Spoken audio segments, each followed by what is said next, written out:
Hi, everybody. We're It's the OK Boomer pre-show. This going is to try something a little different while we're we're. gonna we're gonna try something different because Thomas was like, "Well, I seen a bunch of other shows that I enjoy watching, and they do the pre-show live for a little Well, I while, mean, and then they hit the show intro, and then do the actual show, so they can talk opposed to interrupting the entire show like I tend to do, talking nerd stuff throughout that has nothing to do with the book we're talking about. and the thing is, this is great for this kind of book. But yeah, what I was saying a while ago when we just got on, I just read the new issue of Daredevil, and Mhm. it's the one that's leading into Devil's Reign. Yes, DD, and the damn book is so good. So he's out of jail. He's going to go kick some ass. He meets up with Elektra. He goes and has fun time in the woods with her. Blah blah blah. They're back together. Yeah, and freaking, if anybody's been reading the book, Wilson Fisk is going to get married to Typhoid Mary. He like proposed to Typhoid Mary, and if you go back and have been reading Daredevil for a long time, back in like the 260s, around the time we did remember when we did the Daredevil versus Punisher issues? Mhm. Okay, a little after that, because some of that stuff with Typhoid Mary and the Kingpin was first in there. But if you read a couple issues after that, I think it's like 260 something, is the one where like the Kingpin beats the hell out of her, and Oh yeah. she like pretends to enjoy it, and like, oh, I've got in my claws in him and everything else. So he's in love with her. But the damn last page of the book, or right before last page, they're asking Daredevil, how did you convince everybody that you're not Matt Murdock? And if you go back and read the Mark Waid run from, I don't know, 5, 6 years ago, whatever it is now, okay, um, everybody knew who Daredevil was because he had been outed. He was outed in the Bendis run.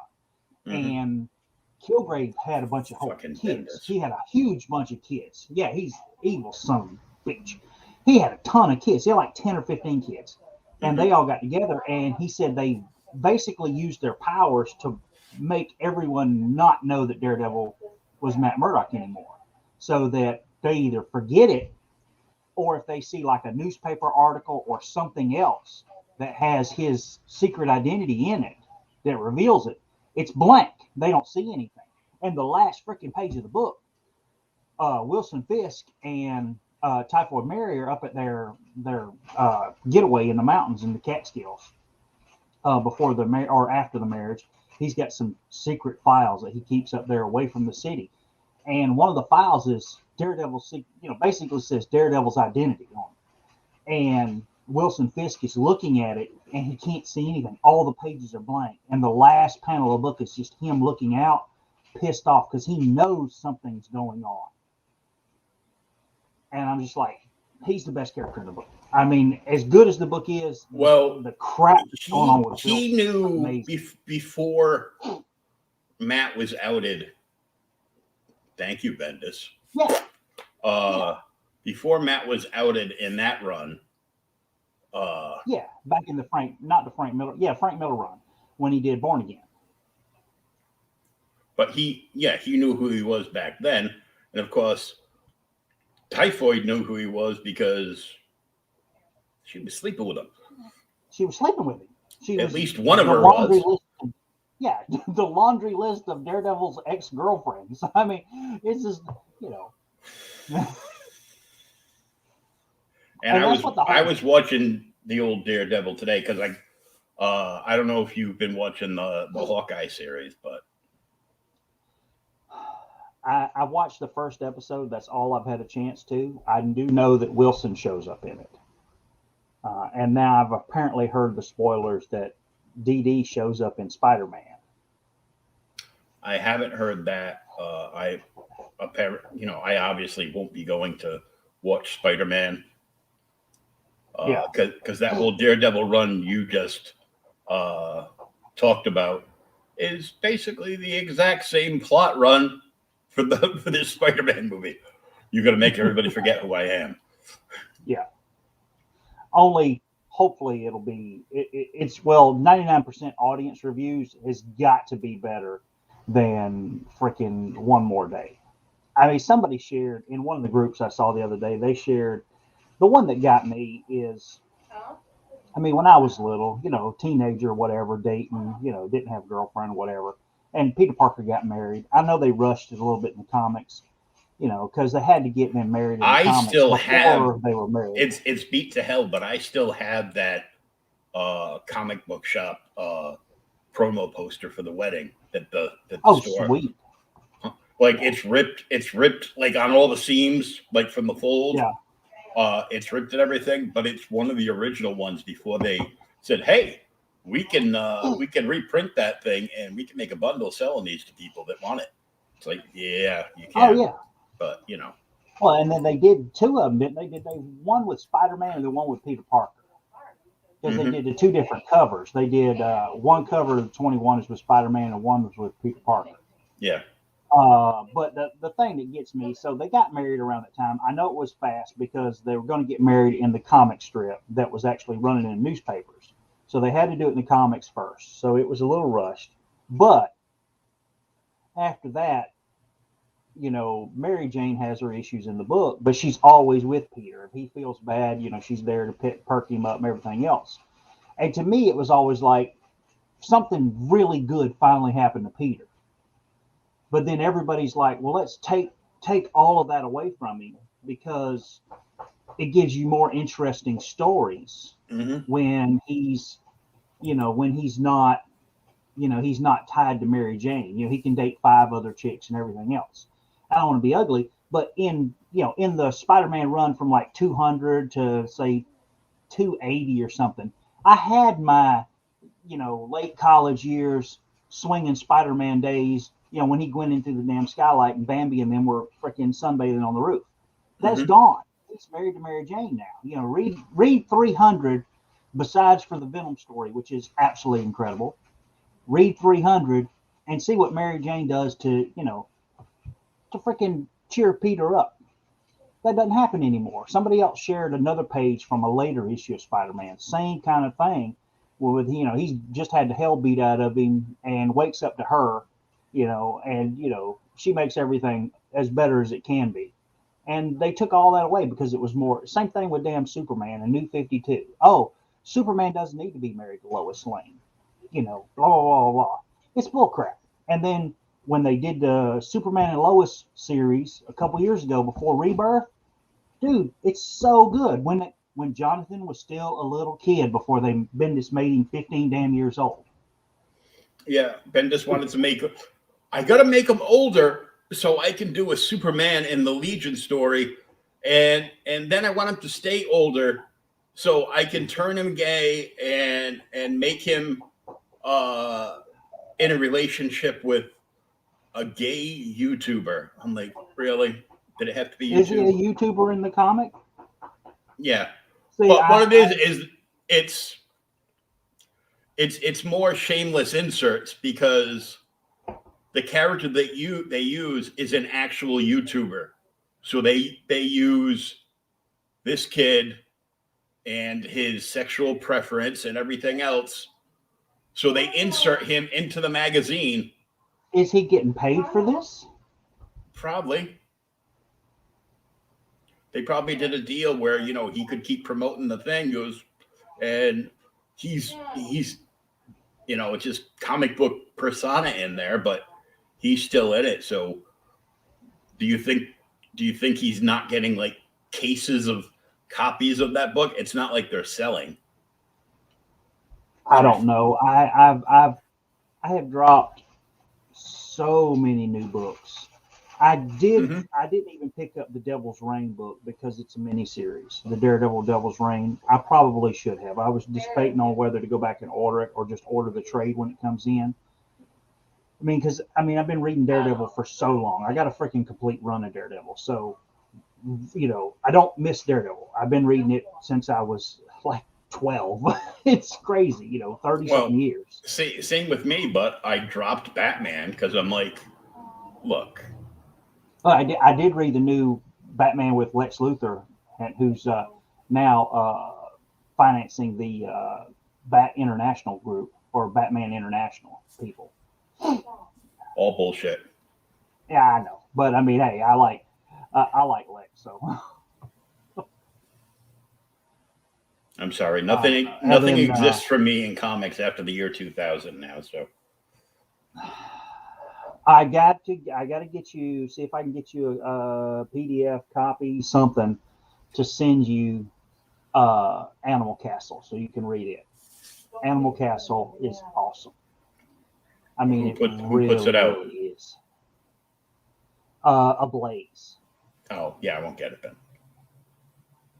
Yeah, Ablaze. Dude, they're such a small publisher. What's terrible is I buy the Conan stuff. The Conan stuff by Ryan Blaze is Ryan amazing. Ryan gets it, Does he?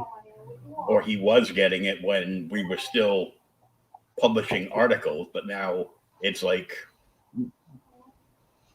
why bother? Yeah, Like 3 seconds after you put it on the page, it's gone.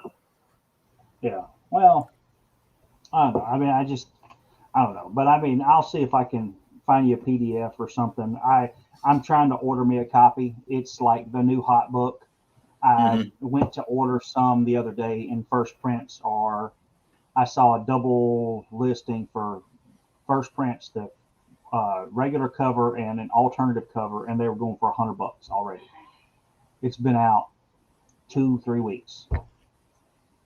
You know why? Because people like Comic Tom 101 and all these other big YouTube speculators, they all get together, they all pump up the same books, and Key Collector does the same thing. They announce it. As soon as they announce it, these guys are all over it, and they're pumping it up, and but they find out about all this stuff like 6 months in advance. I read it. I read a digital copy of it, and I saw it on oh God, what website was it? It was on Facebook. They linked it to me from like hey, new hot comic, whatever, buy our alternate, whatever. It gave me a link to the comic book shop.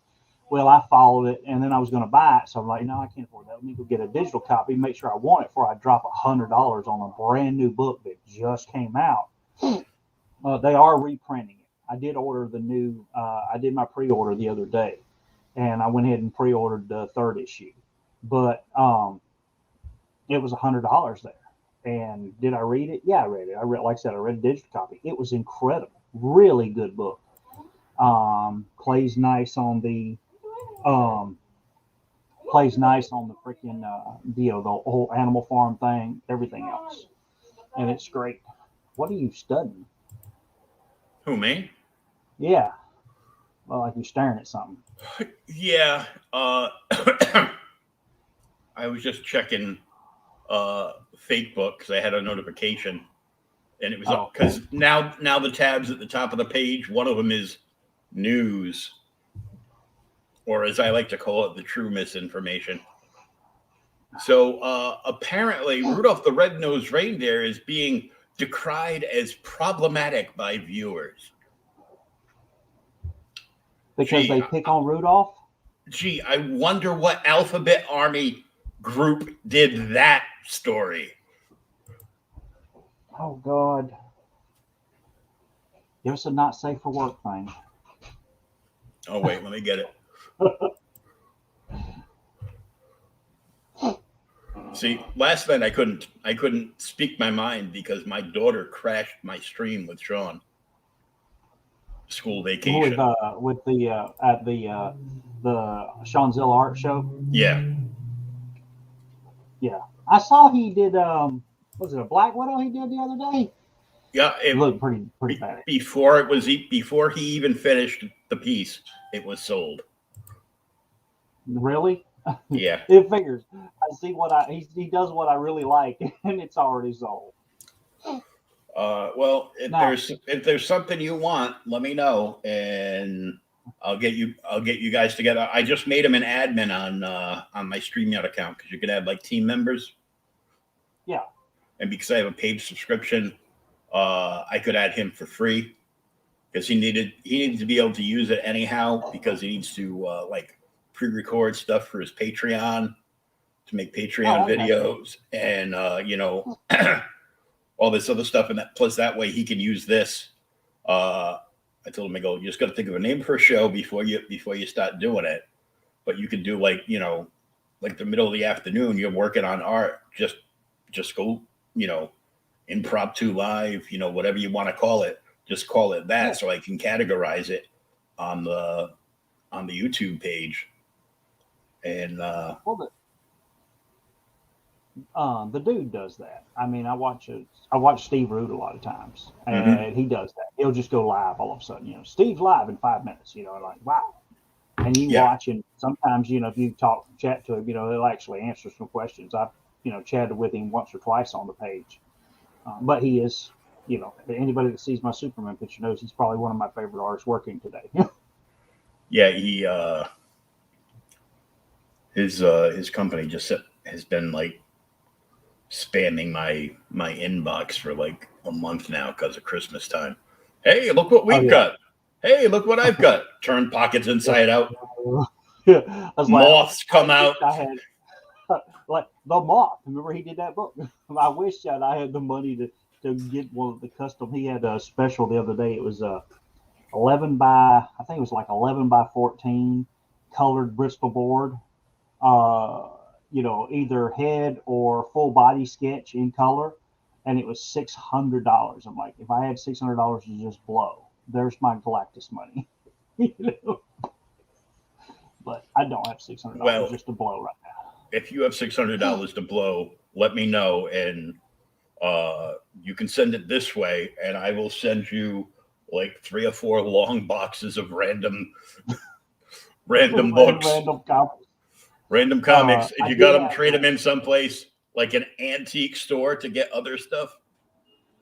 Did you see speaking of that, did you see my antique store haul I put on Facebook a little bit? No, but you were DMing me with all that stuff. Did you go and buy more stuff today? No, there's half of it.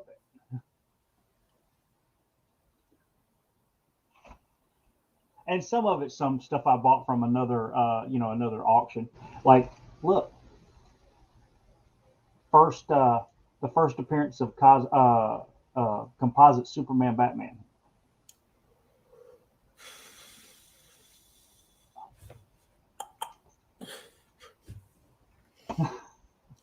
We'll do that at the end. So, talking about artists, we're talking about Steve Root. We're reading Captain Atom 83 tonight. Yep. Oh, dude, the numbering on that is weird because there is no 1. It starts at like 70 and goes to like 92. So it was something else before that. Yeah, I was trying to figure out what it was. I couldn't figure it out. I'm not sure what it was, but I think it was a different title, and they just kept the book going and switched titles. I think Captain Atom used to actually be a backup in another character's book. And then when Captain Atom got so popular back then that they just said, well, this character's not doing so good. Let's go with this character, and we'll just switch the title on the book. I'm not sure how it exactly worked, but yeah, we're about to get into this. Where'd it go? That's weird.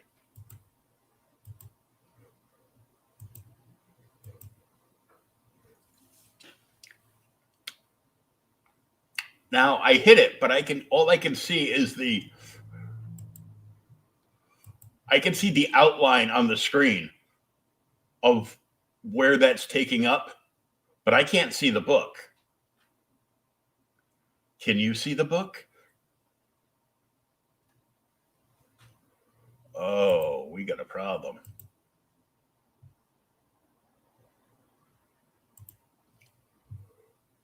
Thomas done did freeze.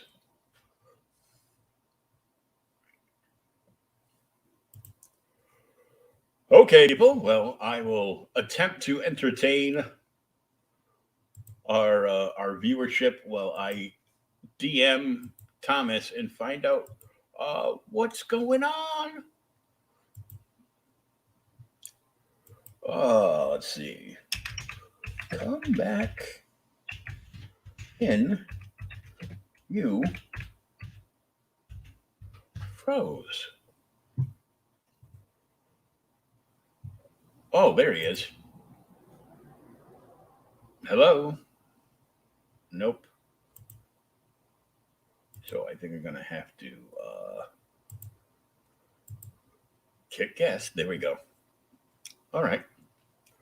Well, while we're waiting, I want to let you know that even though Mavericks has started their very long fulfillment process for Mavericks Origins Volume 1, they're finishing up the book, but they're getting all the tchotchkes, all the extra pieces and everything all together and getting stuff in like every day. And but while I bring that up is because you can still get Mavericks Origins Volume 1 in demand on Indiegogo. War is a topic of vital importance, a subject of inquiry that cannot be ignored. It is a matter of life and death. It can be a road to safety or to ruin. In an alternate version of our world, brought to the brink of total collapse, rival nations fight for global domination, and elite pilots in futuristic combat suits wage war on the battlefield of tomorrow. Now, 6 brave soldiers on a seemingly routine rescue mission will encounter more than they bargained for and uncover a dangerous secret that could change their world if they live long enough to see it.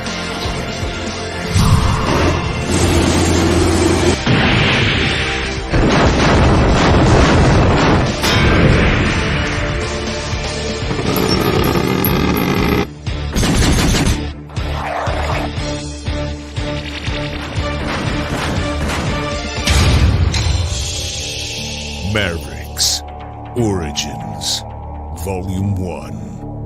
Now on Indiegogo. Also, you can add on the cosplay calendar that was an exclusive on Kickstarter while it was available. It is now moved over to the Indiegogo. So we're still waiting for Thomas to respond. He might have lost internets or power or something down there. So we're going to kick off the show, and here we go.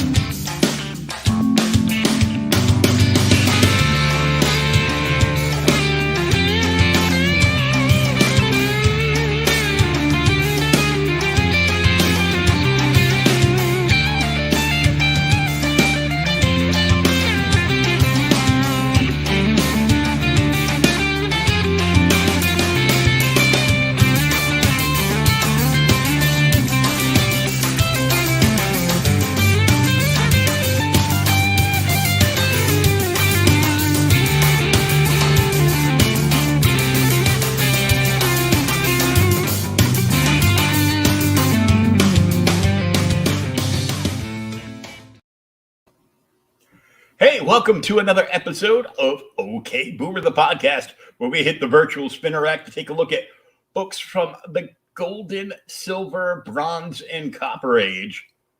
And every once in a while, per request, we might grab something a little newer. Not brand new, but a little newer. If you're watching us on Facebook or on Twitter, please consider jumping over to youtube.com/C/creators outlet.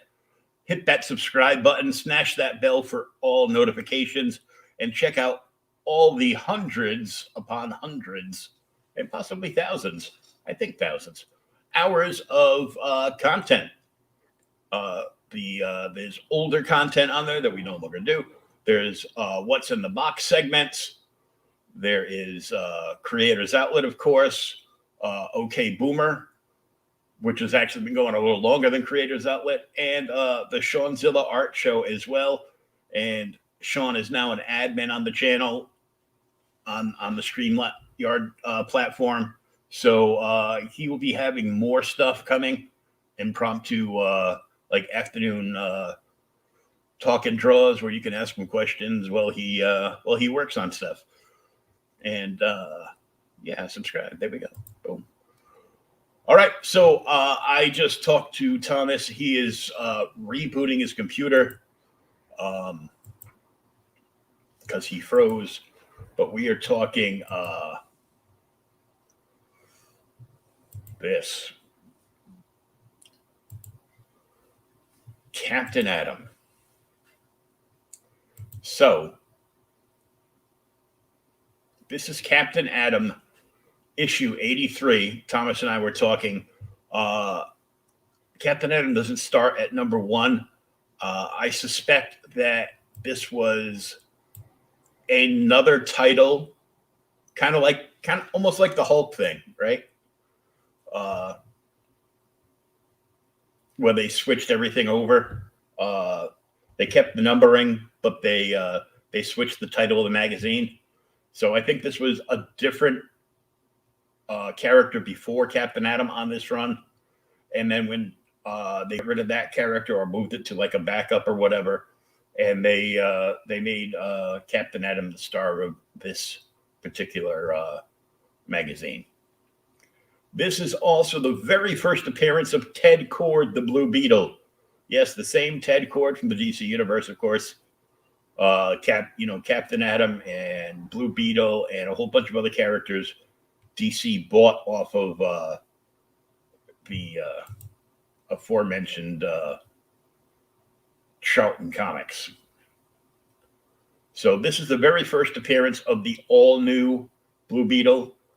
They do mention Dan Garrett, and they were even doing a poll, to have their readers, write in and vote. There was no internet. You had to actually write a letter, put a stamp on it, and mail it to them. And they would, much like Marvel and DC and, many other publishers at the time, Arrow Comics and, other ones that would actually publish your letters in the back, in the, well, on the letters page, actually. Yep, they called it the letters page. Some of them had really, nifty names at the time. They would name it something after, the book title. But anyhow, so they mentioned Dan Garrett in the Blue Beetle portion, and this is his first outing. He doesn't know if anything's going to work or anything. But I did read the Captain Atom issue, which is good. It's dealing with, spies against the United States. Almost like it came out of today. And we've actually got some of the ads in here. The treasure chest of fun, where you could sadly cut a hole in your comic and fill out this order form and buy like a 6-foot-tall cardboard Frankenstein monster, X-ray specs. They don't work. I know. I've had them. And all kinds of other stuff. The spy pen. The spy pen actually worked, but Finally Falls the Mighty. This is plotted and penciled by Steve Ditko. Steve Ditko did a huge run at Charlton back in the day. And there were some other notable names there. Still waiting for Thomas to reload his... he had to reboot his computer, so...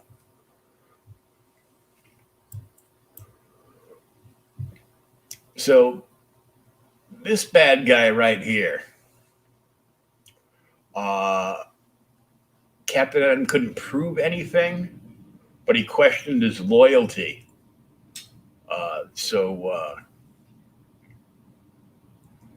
he had him like removed from all the projects and fired from the government job that he was working because he couldn't be trusted. His name is Professor Coasts, Koste, and Captain Atom in USAF. Out his dress blues, and he's talking to a friend of his who I'm sure knows he's Captain Atom. And then he has to change when the facility is getting bombarded by a raid to steal some stuff. And he's got the classic red and yellow costume. There was like a blue and silver white costume. There's the red and yellow, and then there's another one after that morphed into what we saw in the DC Captain Atom run when they finally started him over there. And he's just beating down the thugs, and they're trying to steal one of the experimental projects. But out of the blue during the fight, as you can see, the top middle panel, blow that up some. He has sprung a leak because the suit, even though he doesn't wear gloves or a complete headpiece, has sprung a leak, so he's leaking radiation. So, of course, almost as if J. Jonah Jameson himself was, hey, Thomas is back. Let's bring him in. Hey, welcome back. I'm trying. I just kept going. It's no big deal. Almost like the way the press and the public attacked Captain Atom for being a menace to society. It's almost like J. Jonah Jameson was working in the Charlton universe too. Yeah, dude, he looks just like JJ. Yeah. Yeah, I was like, wow, that's JJ right there. Yeah. Minus the mustache. Yeah, but he had the flat top and everything. Yeah, well, he's got like the curl, like the wave, but this guy that was like yelling for an autograph in the blue suit jacket, he's got that Hitler stash going on. I'm like, whoa, that's JJ stash right there. That's the JJ stash, which is why JJ acts like Hitler all the time. But Professor Cost broke back in with all the commotion of Captain Atom leaking radiation and having to fly back to the base to get his backup suit. I know it sounds terrible, but yeah. Dude, when he tears his suit and he's leaking radiation out from underneath his armpits, I'm like, that has got to be the suckiest damn suit. So now you're just kaput, dude. You're leaking radiation everywhere. You can't save anybody. If anything goes to hell, you're bad off, and now you got to leave. Yeah, imagine if that happened now. If he was real and that happened nowadays. But I can hear like MSNBC already. This travesty is making COVID-19 seem like it was non-existent. They're trying to nuke us to death. Oh my God. Hey, Olympic prizes. I don't know. I was like, wow. And we get the ads. The greatest action heroes of all time. Captain Atom, Judo Master, Peter Cannon, Thunderbolt. The Fighting Five, which I guess is Charlton's version of the Blackhawks. Yeah, I can't remember who the Fighting Five were, but yeah, I've read some. I've read a bunch of Charlton stuff, but most of the Charlton stuff I've read has actually been like the Question and stuff. I really loved that series. The Question. Oh yeah. which actually made his first appearance in Blue Beetle. Mm-hmm. I'm trying to bring up my copy that I was looking at too there, so I could read along with you, see where we're at. Yeah, the Fighting Five. Okay, yeah, we're right after that. Yeah, we're on page 6. Yep. So it goes into the paper. Hero is a radioactive menace. Air Force superhero is a threat to the public. But Well, here, and that's here he is, red and yellow. But in the newspaper, he's in his old blue costume. He's in his blue costume. The thing that's funny too is, and I didn't know he had an old blue costume, but I knew who you were talking about. That's the same crap that they did in the early Spider-Man books. You know, it's just they constantly putting down Spider-Man, and now they're putting down Captain Atom in the newspaper. That's what JJ did. Which, being that Ditka worked on both of them, I wonder if he carried that idea back over to. Did he carry the idea of Spider-Man, or did he bring it over from Stan? Or did Stan just steal it from him? Yeah, exactly. Same thing. And then you get all these the pictures of the people down below. Yeah. Which is some weird looking people. Yeah, but it's very reminiscent of that Spider-Man cover where everybody's like angry at Peter and Spider-Man on the cover. You know the one I'm talking about, the old Silver Age issue I'm talking about? I don't know. I'm gonna have to look at it. It's got the Spider-Man head like dead center in the middle of the cover, and then it's got people like surrounding him like all over. Oh yeah. I know which one you're talking about now. Yeah. That's what made me think of that. And then they're all screaming at each other. Yeah. I do love how apparently Captain Atom's cool enough that he actually gets a call from the president. Yeah. At the bottom. At the very bottom. He wants to make sure he makes sure I understand what everything's going on. And in the meantime, the actual guy here, Professor Lippet, who actually works on the base, gets kidnapped by Coast and his goons. You heard of the Blue Men? Well, meet the Green Men. And look, people, it was 4-color. Okay, it was a 4-color system. That's the only colors they had. They were running out. They're like, it's gonna look stupid. Let's use green. But it's gonna look. We don't care. It's solid green. I mean, there's no. You get the 2 little eye holes, and that's it. Everything else is green. But you can see where it's got like the washout around the guy over here, where it's like yellow and like going red because it's washing. The colors are washing out into the back colors. Apparently, the flatter didn't do their job right. Yeah, they actually didn't lay down the colors right. Yeah. And see, that's the whole thing with the small press comics like this. You got it with Charlton and Key. You got it with Key. Was it Key? Key Comics. Gold Key as well. Gold Key when they did the like the Star Trek series. It was like that. So he apparently is a master of disguise and makes himself up like Lippet,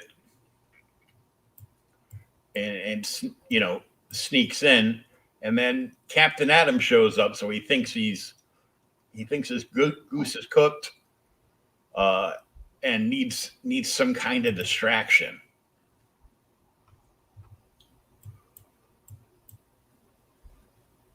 So and he sets up a hell of a distraction. Yeah, he sets up a hell of a distraction. It's like, well, let's see what's going on. Let's see, those things are getting bigger and more complicated all the time. The reactor, that's his goal. He needs to study the reactor, and then, well, Captain Atom is otherwise occupied with the brass, the fake Professor Lippet runs up and starts yanking random wires on a nuclear reactor. It's kind of a desperate move here, but he just pulls and pulls and pulls until he shorts the damn thing out. Well, it's so desperate that he kills himself. I mean, Damn look at this. near. Like in any factory, you start yanking wires and you're guaranteed you're about to get zapped to hell because they're all 120 ampage. They're like 120 volt amps. I know because I tried putting both wires because my mother had one of those old lamps over the washer and dryer in the basement in the back room where all my toys were. And it was one of those extending lamps so you can move it around to wherever you needed it. It arced your ass. It arced your ass. Oh, yeah, it arced me all right. And I didn't get any superpowers out of it. What the fuck? But the wire was gone and my mother had shut the power off. And then, she worked in a factory all her life. So she just did the quick wire job on it that didn't have any wire nuts. So she used electrical tape, the old 70s electrical tape, when it still worked before they had to take everything out of it that did its job. And those two had come apart. So I went to put them back together.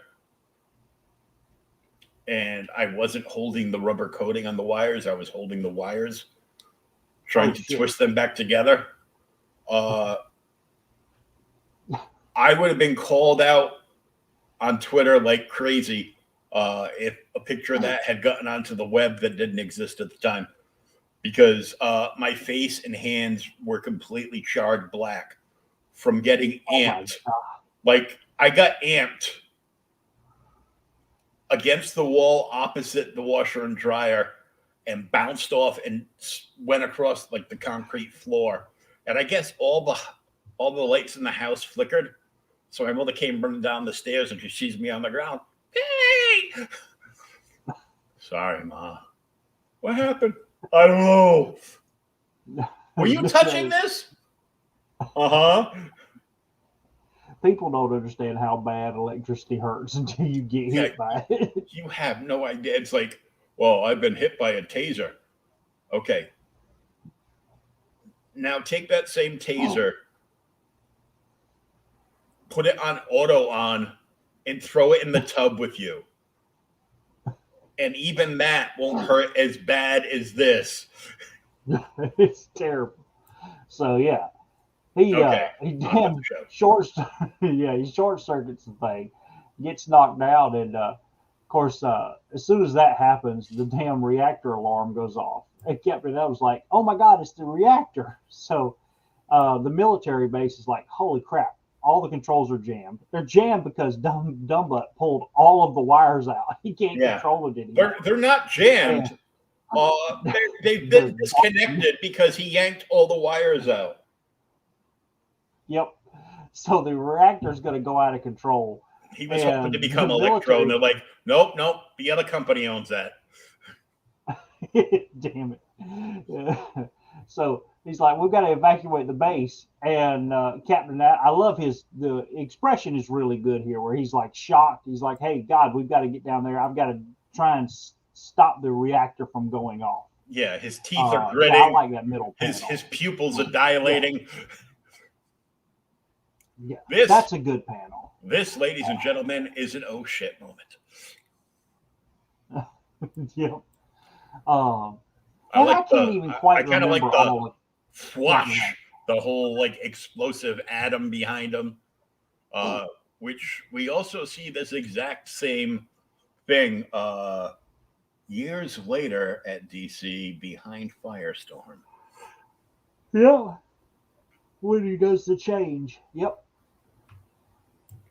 So he goes and he uses his powers. I guess I'm not 100% sure on all of his powers, but so I guess he can phase through pretty much anything? He can change his atomic structure so he can phase through, and he can absorb the energy, but at a certain point, he's going to release it. Okay, so he's a giant battery. This panel is just weird. He's got the whole Reed Richards, like it hits him in the groinage area, and all of a sudden he turns into Reed Richards.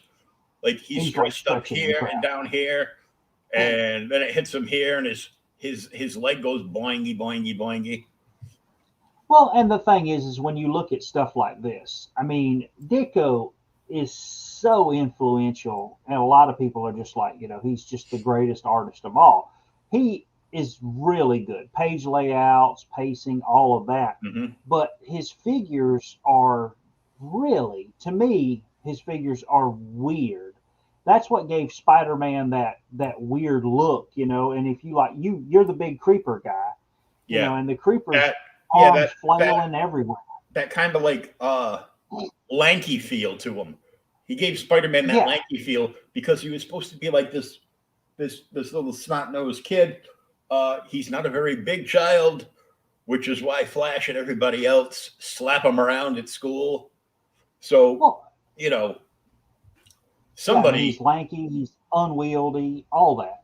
Somebody with the preface of King after their name wanted to make him looking more like Captain Atom here, like all buff and everything. They're like, no. And Ditko was perfect on, for Spider-Man, and it's not like Jack Kirby had a lack of work to do. No. Well, the thing that's funny, he just wanted to. Oh, wait a minute. Did you sell grit? Sell grit? Sell grit. Look at the ad. Sell grit. No, I left the ads in because the ads are great, dude. Boys, here's a swell way to make $1 to $5 weekly. Okay, people, keep in mind this is like 1963. I wonder if it's Dandy Grits. No, it was just grit. It was like supposed to be like a grit publishing company. It's supposed to be like a boys' newspaper. Oh, Besides getting lots of spending money, $5 was a lot of money in 1963 for a kid. Yes, it was.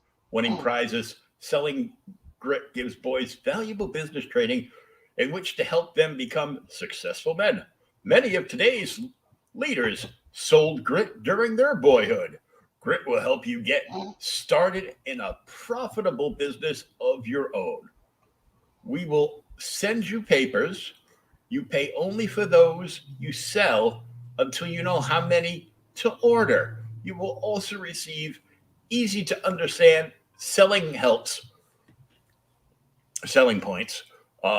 You'll find grit easy and fun. So it would be like a weekly newspaper for boys. So it would probably have ads from Boy Scouts of America in there. It would have stuff for have stuff for baseball, and have like baseball articles, all kinds of sports stuff in there probably, and outdoor stuff, fishing, hunting, camping stuff, and everything else. And they would try to get you to use your points to get these wonderful, really crappy prizes instead of taking the money. Always take the money. And then we have U.S. government surplus. Yes. That is, the old surplus like this is crazy. I went and visited my father a while back, and I didn't know that him and his father had bought a bunch of old military surplus. And they had some old World War II rifles. He's got a couple of them at the house. I'm like, what? It's like, oh, yeah. Now, finding ammunition for it is an entirely different animal, but he's got them. Mm-hmm. That's one of the things where you have to learn how to make your own ammo and buy the equipment for it, because that's the only way you're getting that. Yeah. All right. So the reactor's still going, and we see Captain Atom still absorbing everything. Yep, he absorbs all the radiation coming off of it. He absorbs, and he's sweating bullets. Yep. Yeah, got to hold on a little longer. Yeah. And then he's got blue sweat coming off him because they're like, hey, well, we've got extra color in this panel. I don't know if that's blue from the sweat or blue from, I don't know, something else. I was wondering that myself. Whoa, the ink. Yeah, the ink. The pressure, will it never let up? Oh, Bill Shatner plays Captain Atom. Damn it. Losing control. And then something has got to give, the reactor or me. Yeah. Well, I wonder. I knew kind of when he said that, hey, he's going to win. And then look, here's our dumbass that electrocuted himself, waking up finally. Yep. It's probably like 2 hours later, but he's finally waking up. He should have burn marks on him. That's all I'm saying. Yeah. He wakes up, and as he wakes up, Captain Atom finally absorbs enough of the reactor that he manages to shut it down, and then passes out. He's just passes out, laid out. And you see all like the steam and the smoke coming off him from all the radiation he's absorbed. And then once he sees that, he did it. He shut off the reactor and prevented a catastrophe, but it looks like it finished him. So now he, Professor Cost, who miraculously is no longer wearing the disguise, it probably fried off his face when he pulled all those live wires. Either that or he took it off. Yeah. So he calls in his troops to flying saucers. Yeah. Who for some reason had, these were probably the hover cars that you could buy like in the ads in these books back in the 60s. It was probably one of those hover cars, but they were built for like troops. Now, you got to admit now, Mr. Koss here he did have a good plan. He managed to get Captain Atom knocked out and the base is evacuated, so his people can move in. The Green Men can move in with little or no resistance. Yeah, and he needs to study the reactor so he can build his own, apparently. For evil. Meanwhile, beneath the earth, Captain Atom stares. No, he's just waking up. Oh, same thing. I'm still alive, but the reactor, I did it. The reactor is off and the danger is gone. Or is it?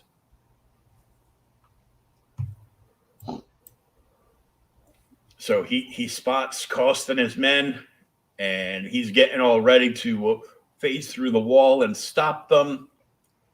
When lo and behold, the horror of Bones McCoy thinking he was going to get stuck in a bulkhead every time he beamed down in that damn contraption. He does get stuck. Yep. And it has to use his powers, all of his powers, to try and back out. The panels on the bottom are really cool. Yeah. He's just like, he's got a really tiny little elbow right here. Yep. I'm not sure what part of his body that is, to be quite honest, but it's weird. But he's like halfway in and free.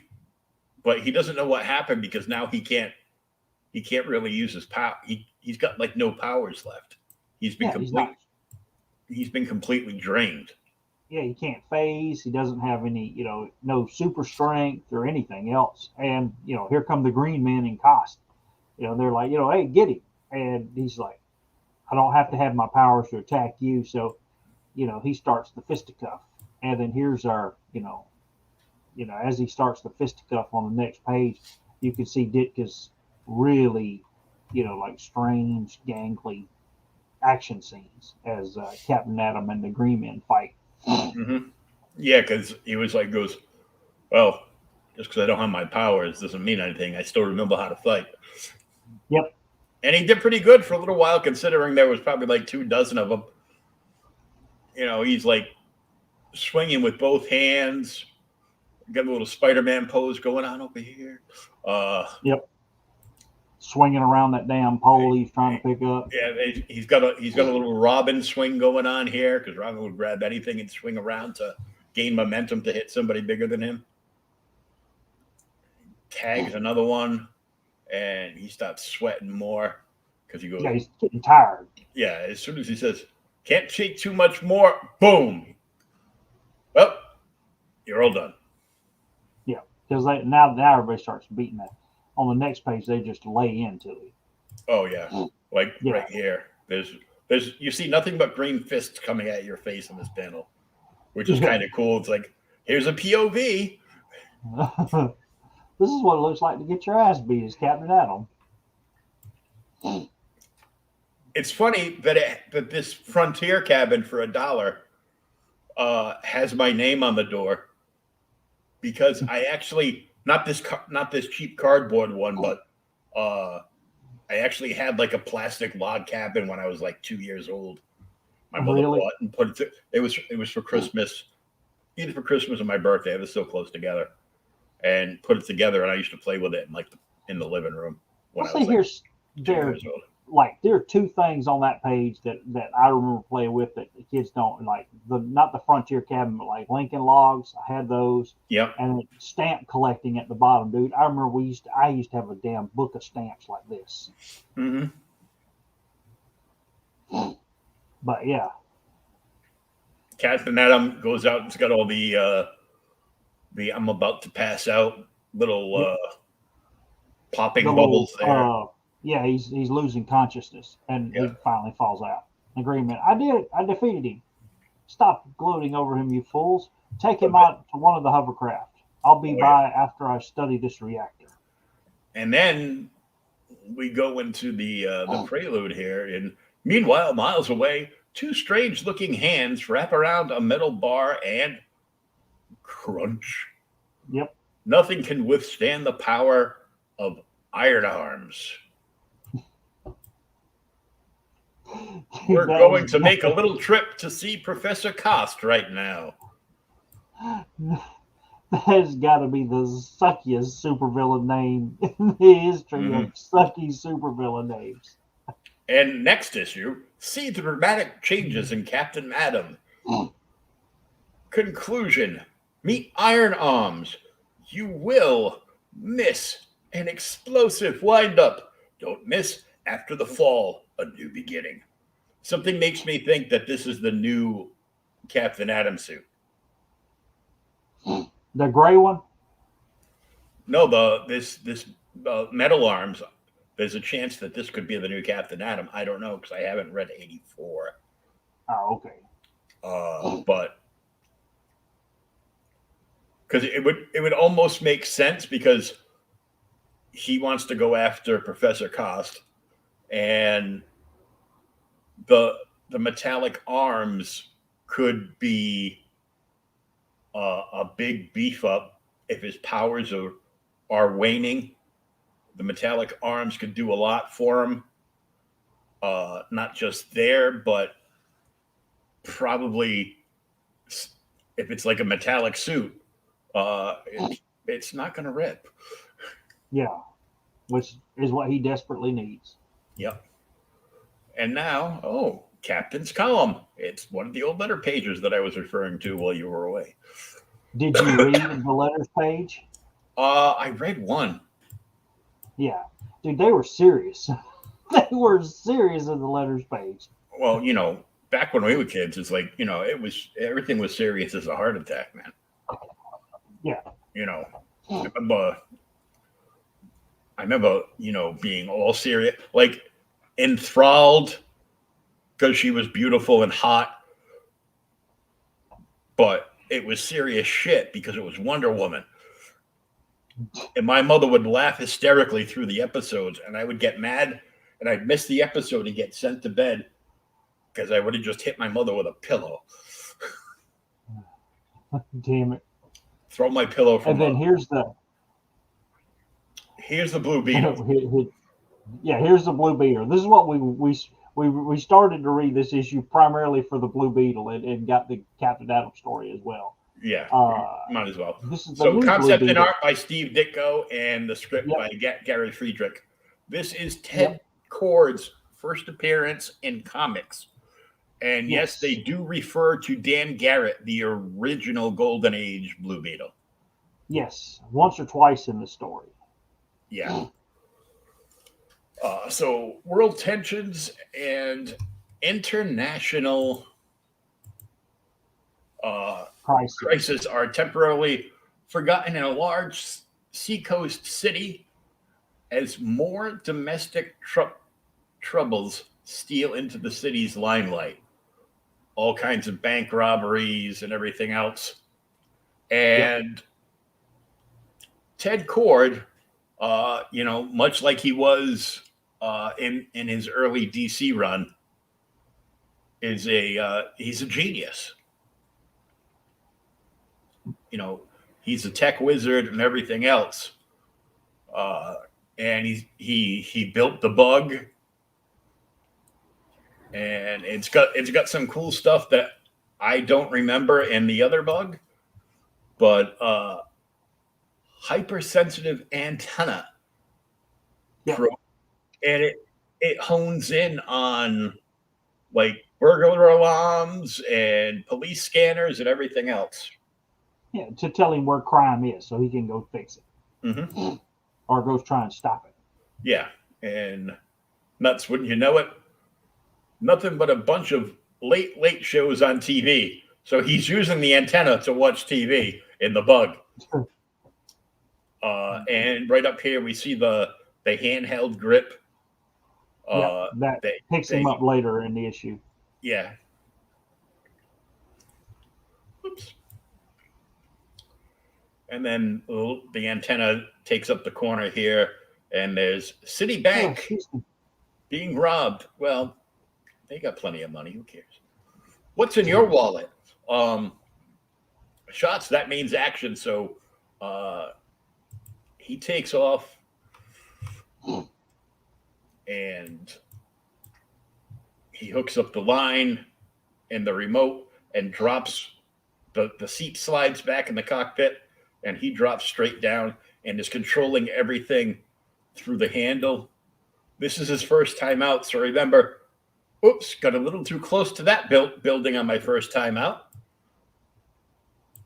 And he swings in and drops into the bank robbery. What the? Let's get out of here. Get him, you guys. No costume creep's going to spoil this heist. And then Ted yells, looks like the Blue Beetle is about to crash a going away party. Because they're leaving. Yeah, because they're taking off. And then he said he's the Blue Beetle? He ain't the Blue Beetle I once seen. And then we have a nice coffee stain. But the fight goes on in the hampering back and forth. He never uses his gun to try to get the better of them. No. Because it's a tech gun, like, compressed air and white noise and stuff like that. So, non-lethal stuff, which I can't. I will say, I know it sounds crazy. I think the art, because I know Ditka did both of them. I think because he did the concept and the concept and the art for the Blue Beetle story, I think the art's a lot better. It just looks better to me. Yeah. Definitely the coloring's better. The coloring is much better. The story, the characters are bigger. I don't want to say it's like Kirby, but the figures are a lot bigger in the panels. Yeah, they're not so compact. It's not as muddy. You can see like the bleed through with some colors, like in the balloons and down around the barrel and stuff, and on the street. But nothing coffee stain, notwithstanding. But they threw this glowy thing which I forget what it was, but It's like a gas grenade, a gas bomb. it's a gas bomb. Okay. Yeah, yeah, it blows up, and it's like you see It kneecaps them, but it's a knockout grenade. I get it. yeah, and then it's got see the little gas, like the little fumes coming up from it. Oh yeah, just like when I fart. Oh my God! What, I've been behaving, kinda, almost. Okay, I haven't, but and they try to unmask him to see who he is, Yeah, and they can't. It won't budge. They can't get No. it off. We learn later how to remove his mask, but luckily, since it's his first appearance, we don't want to end it like that. So they're trying to figure out who he is, and they're making an attempt to unmask him, and then a nearby police officer. Blue Knight comes around the corner, and because back in the day they used to walk foot patrols. They only do that on TV shows now because it's too dangerous out there. And they speed off as the cop comes running up, and then Beetle takes off as the cop's still yelling at the criminals getting away. Yeah, Ooh, more ads. Blast off Yep. the model rockets and Raw stuff. Rat Fink t-shirts. A giant Batman in full color. Big as life. 40 by 20 45. is Yep. not big as life. It was as big as life as I was back then because I wasn't even born yet. But go-kart stuff, play guitar in 7 days. Not very good, but you'll be able to play it. Rare stamps for free. They're rare. They're not worth anything, but they're rare. You could send in your poems. Mm-hmm. Oh yeah, send in your poems so we can make songs out of them and not pay you. Mini bike. Learn how to build mini bikes. New gas engines for $25. Which you go, ooh, cool, and then you find out that it's only for like like a model car or something. Model cars. Oh, here's your here's Here, and this is okay. So like the inside of the bug diagram, like the cutaway, actually just looks like an electric disc razor, yeah. but it's supposed to simulate gears, and that's pretty good for like the 60s. Yeah. So Gears and like computer circuits or something. Yeah. Yeah. gears and computer circuits. He had there was a circuit under his little pointy finger there. Yeah. Under his index trigger. finger. Yep. And he would touch that to the bug, and it would control all different things, including you touch the bug logo on his gauntlet, and it would control a bunch of stuff, including the big flying bug. It would drop down the remote control handle so he could get away. And then, as you see down the bottom, this is cool the way he laid all this out, because it's showing you a lot of the stuff that he can do, minus like the gun and stuff. Yeah. And there's really very little explanation to it. He kind of tells you a little bit.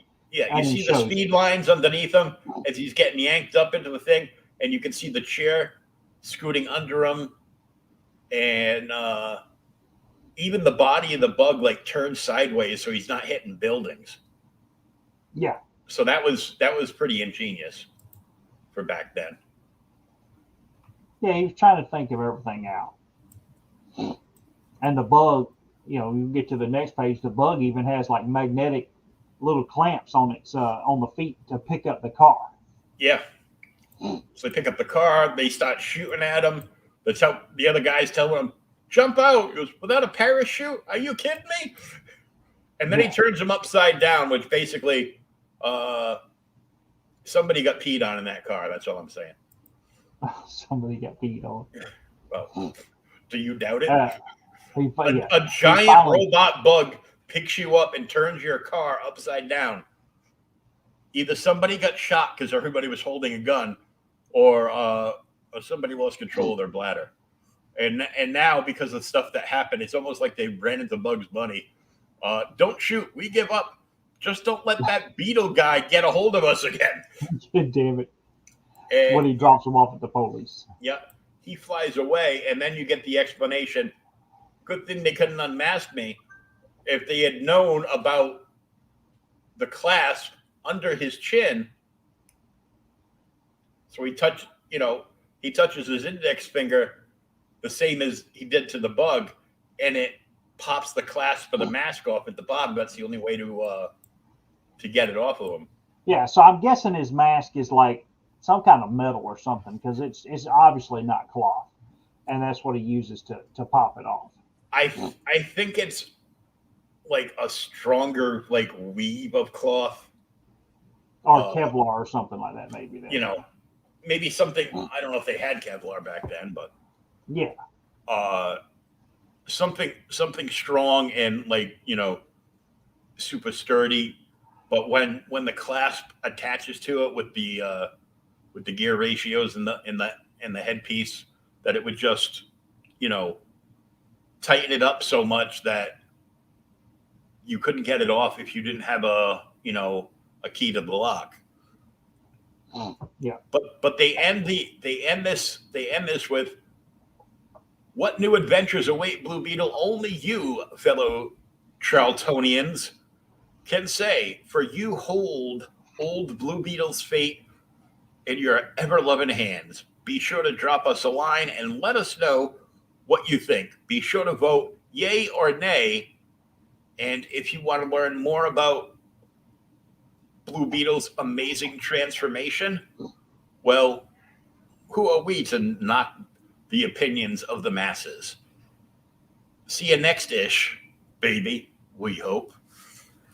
So basically, if you like this Blue Beetle and want to see more of them, tell us. Yeah. If you want to see Dan Garrett come back, tell us. I'm pretty sure Dan Garrett never came back. No, he didn't. So, And the thing is when you look at it, I mean, Steve did so much work for Charlton. It was crazy, dude, because he did Captain Atom, he did Blue Beetle. Later, he would do The Question. I mean, I don't know how many damn issues he was doing for Charlton. He probably did more for Charlton than he did for Marvel and DC. It was crazy. But yeah, what I was going to say earlier, way back before we had technical computer problems, is I thought these were actually good little reads, especially for Silver Age comics, because they're just cool. Everything was so different in the Silver Age, but as good as the art was in these, because people go out and they slam Stan all the time to me about, oh God, he was terrible. He just did bad things. He wasn't the greatest guy for giving, freedom and credit to some of the other people. But when you read this and know that Steve Ditko wrote all of these stories, and then you read some like early Spider-Man or Doctor Strange that Stan Lee wrote, he didn't plot them, he wrote them. There's difference. He come up with the idea, Ditka plotted it, Ditka drew it, Stan put the words in after the pages were delivered. They're written. Ditka plotted it and probably wrote out the baseline, and Stan just rewrote it so he could slap his name on it. Yeah, well, not only that, but he also put the words in the character's mouth, how they talk. And I mean, they talk, they just sound so much better. It's crazy. I don't know. To me, I know, and we haven't even looked at him. We'll have to do his first appearance, next year, because now that you've got me on this, The Question, which is probably my favorite Ditka character, and that's in Blue Beetle #1 from Charlton. So I guess that's next week. No, I got something else for next week. I thought about it. I saw it online a while ago. It's been on my to read list for a long time.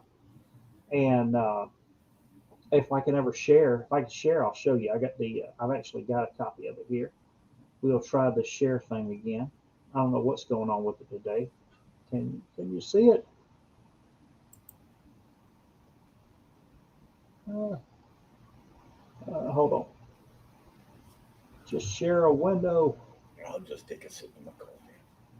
Do what? There you go. A sip of my cold coffee. Yeah, I finished all mine a while ago. All right. So that's our last page. Oh, you forgot these articles. You forgot these. Oh, 200 World War Army 2 soldiers. I bought those. They are flat plastic on a little base. I was so disappointed. So disappointed on the Army bid. So this one is to us. Is your hair growing or going or gone? Look, I have my PCA shave my head down like once a month, and then I charge up my head shaver and get it down. Dang it. There's that. But there you go. Marvel 2-in-1 Annual number 7. Have you ever read it? No, I've never seen it. Well, I wasn't a 2-in-1 fan. Really? Well, dude, I love the thing. Remember, I used to be a DC guy. Oh, I know. But so this is, a lot of people say this is one of the best annuals they did. I was thinking either this one or another one, but I'm like, no, we just need to do Marvel 2-in-1. It's a single issue. It's the Thing and all of these other superheroes versus the champion. Is it like a 40 pager or something? Yeah, it's like a 30 or 40 pager. Yeah. Yeah. But you got the ever loving Blue Eye Thing all in his boxing gear. Colossus, Sasquatch, Thor, Wonder Man, Hulk, and Namor on the cover. Yeah. What moron is going to go up against this lot? Okay, maybe Sasquatch, because you know. But I was like, oh my god, twice as many pages, twice as many thrills. Marvel 2-in-1. Yeah, this is a great series. Pay attention, people. A 40-page, like a 35 or 40-page book for $1. $1. $1. Yeah. Now Thomas has got to find books for $1. He's got to go to an antique store, beg him for a discount, and but then he comes home with like 500 books a week.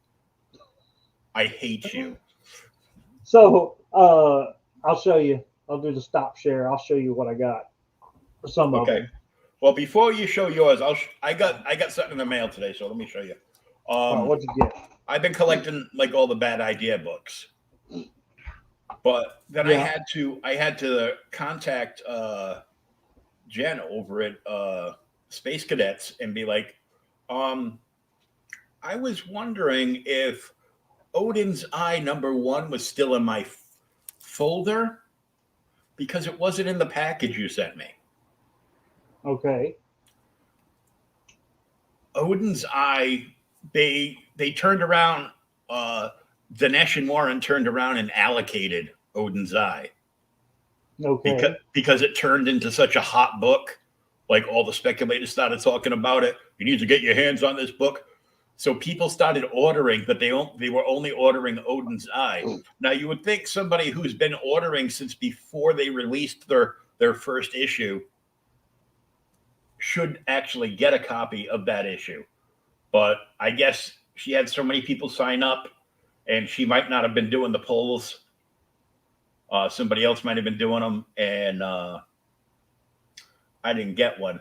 So she's actually having to go outside of her shop and find you one. Well, not just for me, I guess for like a bunch of people. Oh Lord. So I go, well, I know #2 came out this week. And I just left it at that. I go, look, I'm just goes. Matter of fact, let me just pull up so I don't misquote her, because she DM'd me back today, and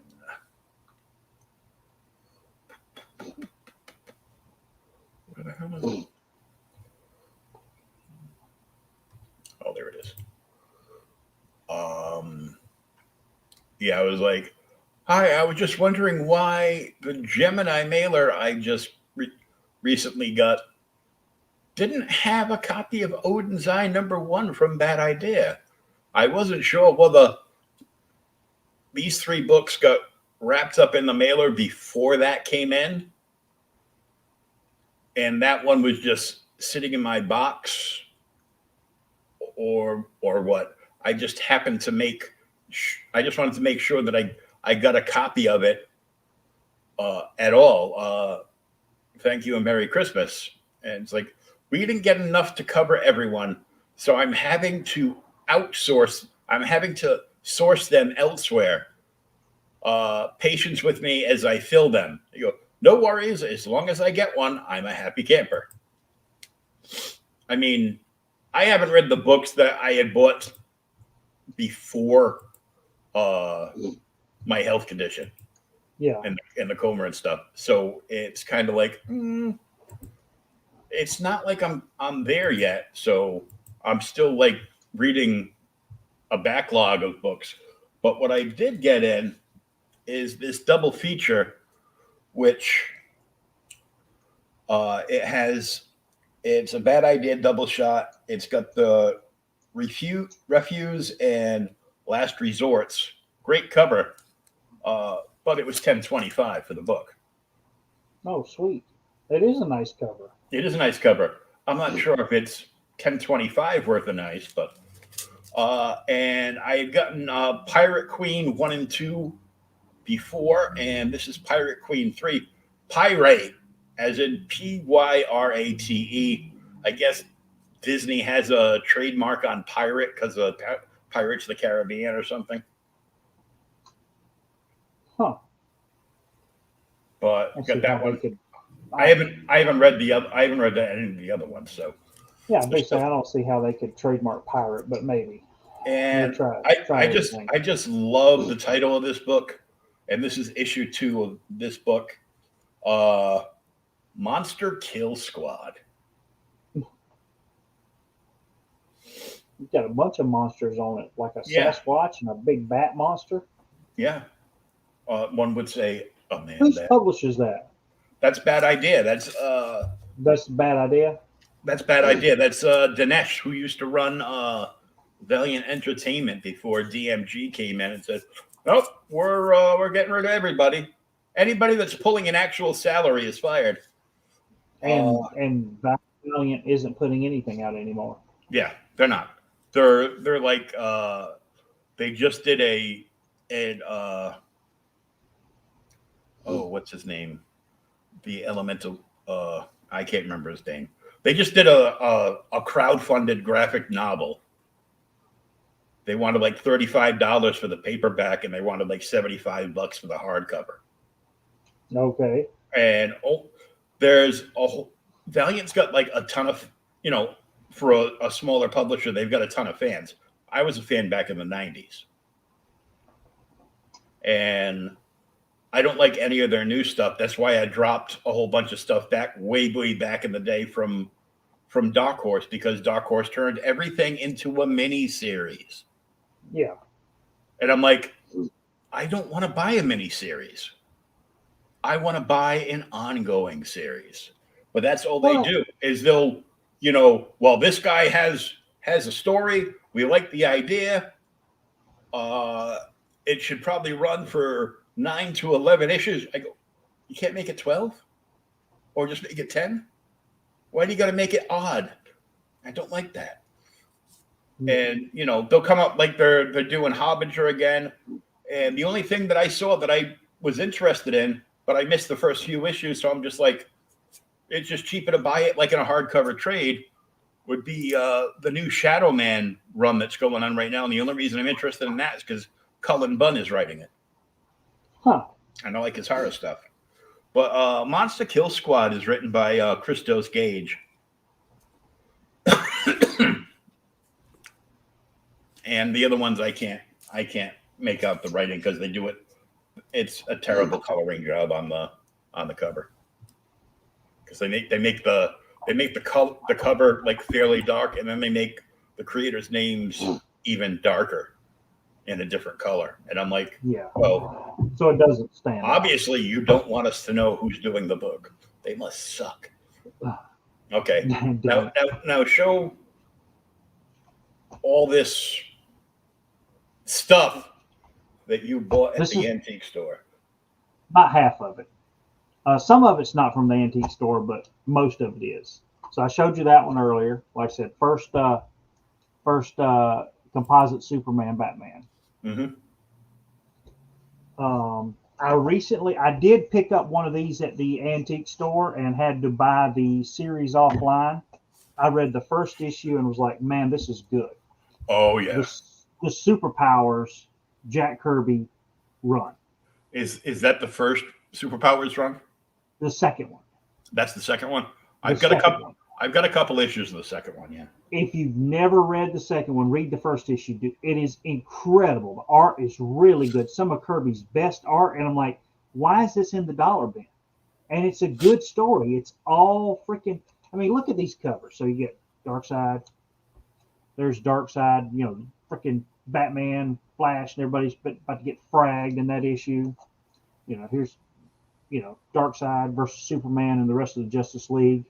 Prize is the Earth. Firestorm is about to get his ass handed to him. There's Wonder Woman. Mm-hmm. And then look, freaking Hawkman's getting eaten by a damn alligator monster. Mm-hmm.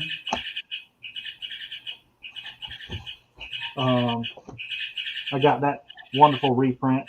I got about 5 copies of this, but it's one of my favorite books ever. Never saw this. Tales to Offend. Oh my God, I want that. It's Frank Miller. If it can offend somebody, I need one. Yeah, it's Frank Miller. I found one of these. Remember when DC was doing these? Do you know those are selling for like $18 to $40 a piece? Like No. all those. Yes, all these original reprints with like the silver Really? thing on there. Yes, I was watching a show today. It's like $18, $35. It all depends on the popularity of the character.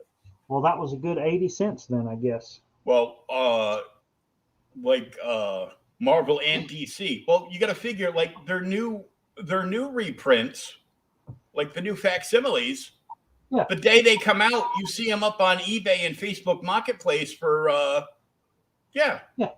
see that one up there for $3.99. like $20-$30. Crazy. This is actually why I actually went into the antique store. You ready? More Booster Gold. Ooh, Cheshire and Hawk. Yep. Cheshire Hawk. Booster Gold. There's an old Tomb of Darkness. Nice. These have some of the greatest covers of all time. I did not even know these were in the antique store. All Boland. The original Anime Man run from the 90s there. Yep.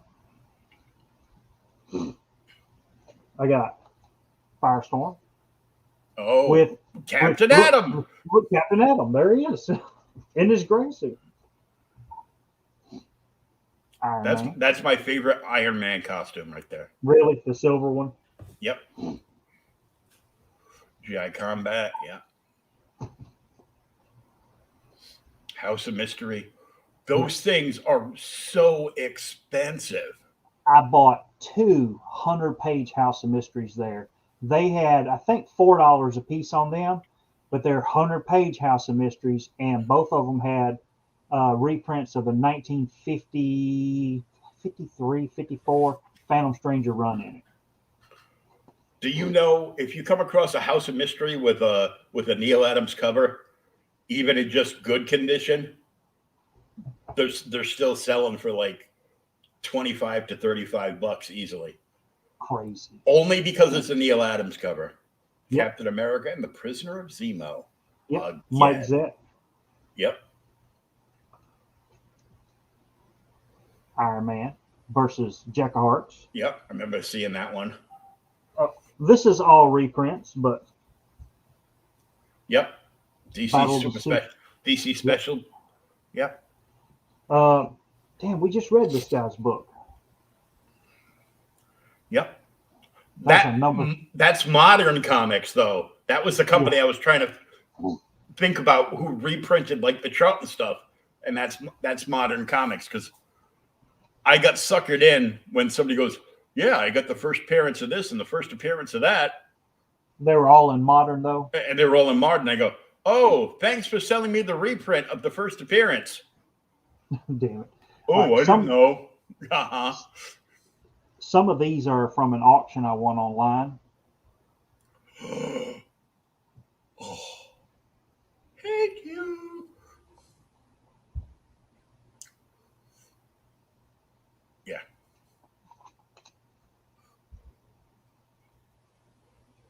That's a reprint, right? Yeah, it's a reprint. So that's the Lionsgate reprint.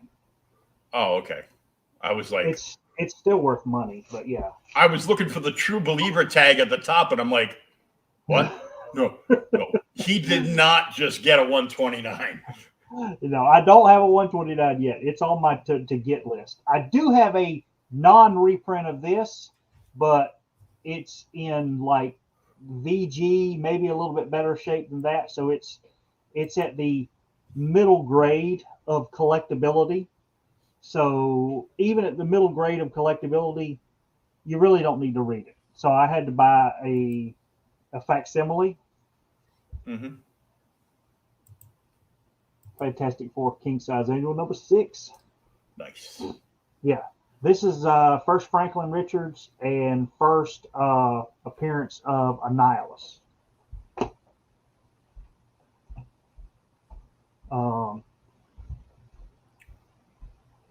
Gil Kane Marvel team up. Mm-hmm. More 2-in-1s. Yep. All right, now here's back to the. This is the antique store stuff again. Oh yeah. Aquaman versus freaking Starro. Starro.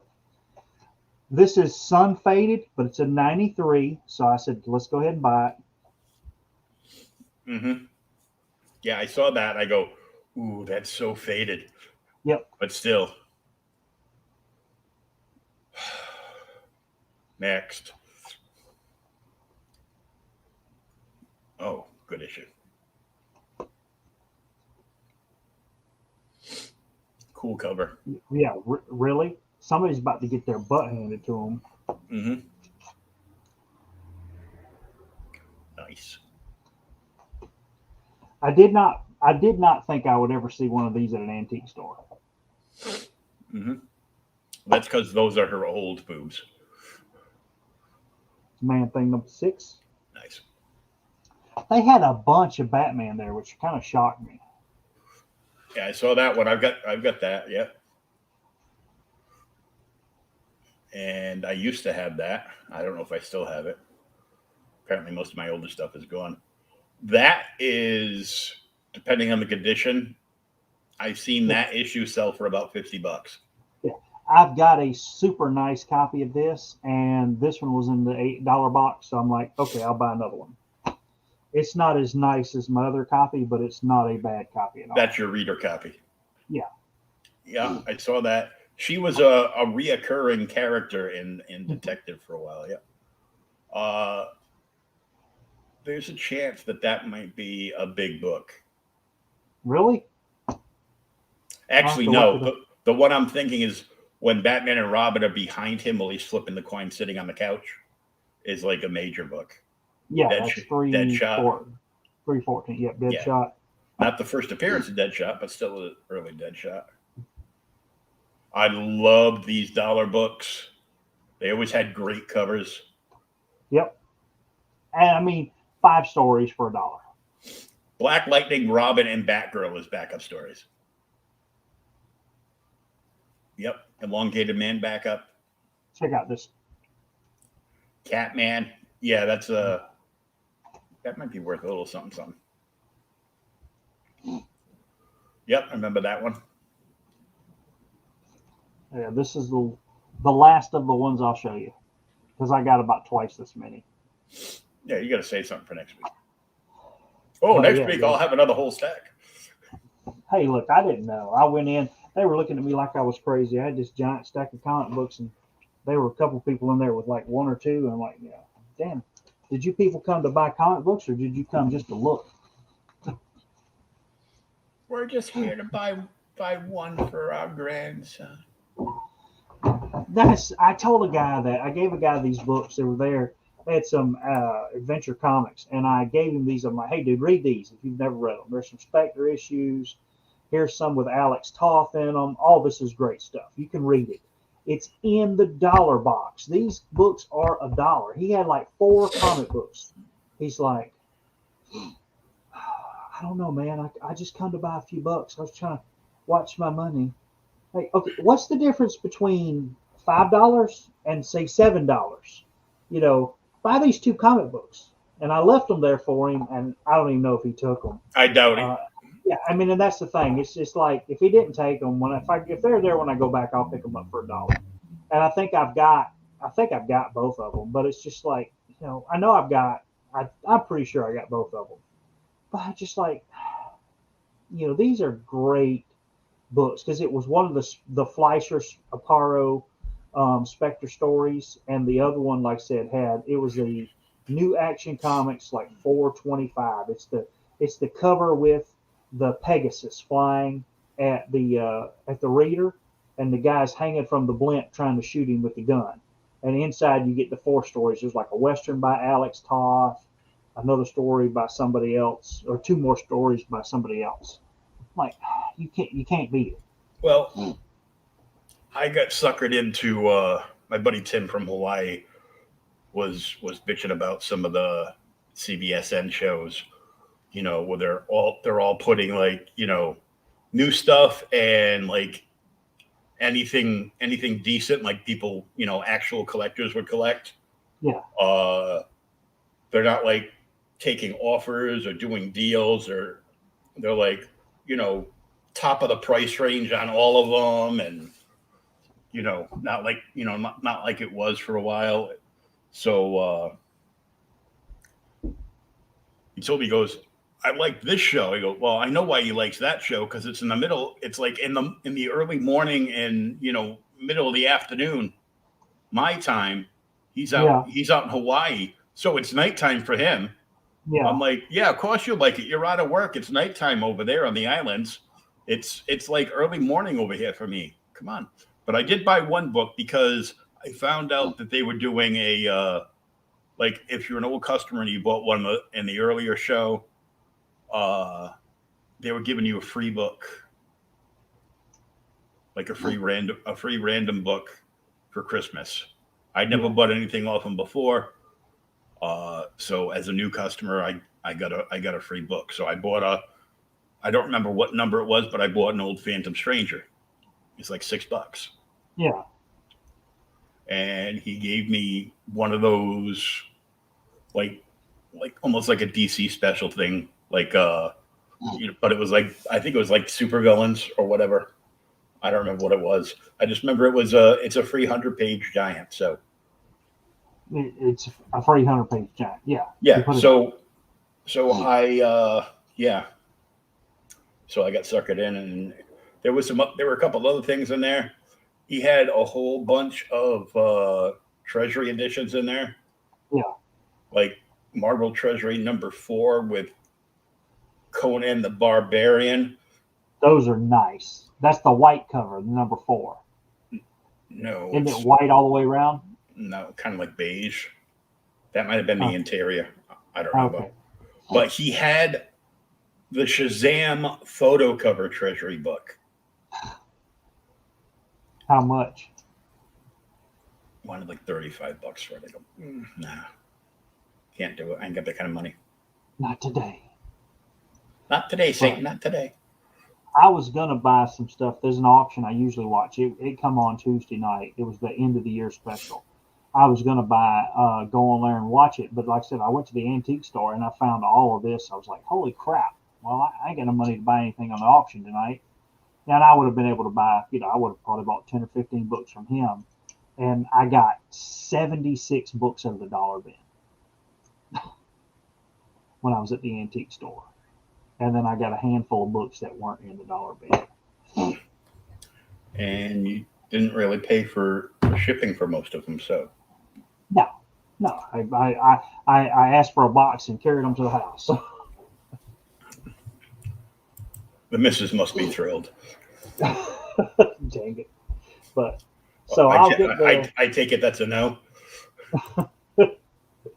It's all right. So the video that you DM'd me, Yeah.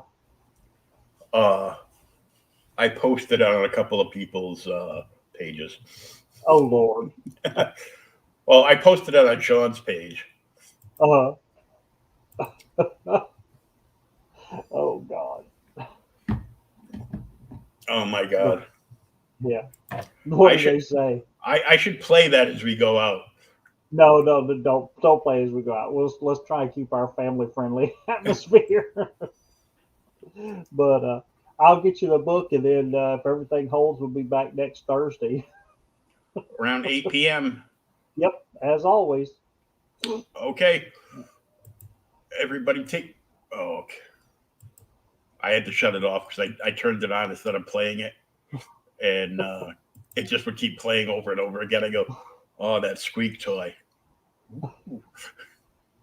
Dang it. What's he talking about, a squeak toy? Never you mind. So, Merry Christmas, everybody. There will still not be any My Little Pony stuff. And we are out of here.